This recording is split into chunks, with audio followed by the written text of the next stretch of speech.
Journal Record editor Ted Struley joins us to discuss other stories making news in business this week. Ted, thanks for joining us. My pleasure. There's been some new developments regarding Oklahoma City's troubled First National Center. What's the latest with that? Well, it was a busy week. Early in the week, the utility company turned off the air conditioning for non-payment of their bill. They went to court early in the week.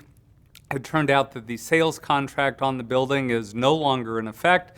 The judge appointed a receiver on Thursday, so now it's in neutral hands, and hopefully they'll get some of those things sorted out. He said his first priority is to get the air conditioning turned back on. That'll make the remaining tenants pretty happy. I'll bet. Now, Oklahoma City has approved a study of commercial development near the incomplete American Indian Cultural Center and Museum. How significant is that? Well, it's very significant. The city hired a St. Louis firm that's charging about $155,000 to look at what could work near that museum once it's completed.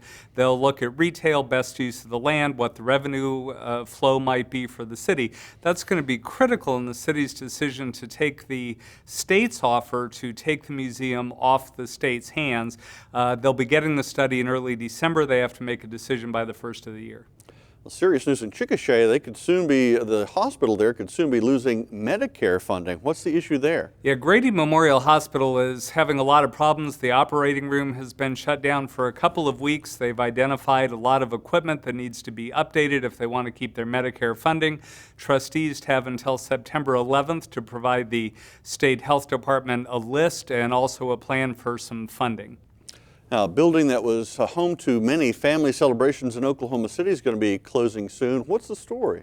Well, the Sportsman's Country Club out on Northwest 39th Expressway was purchased by the Seminole Nation in February for $3.25 million. They're going to demolish the old country club building pretty soon, and they're going to be replacing it with a community center and a senior center.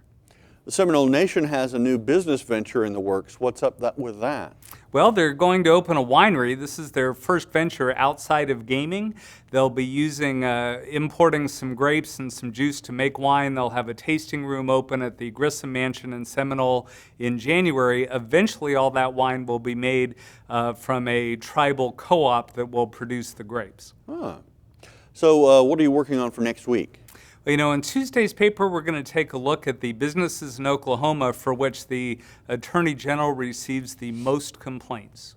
All right. Well, thanks, Ted, for joining us today. Happy to be here.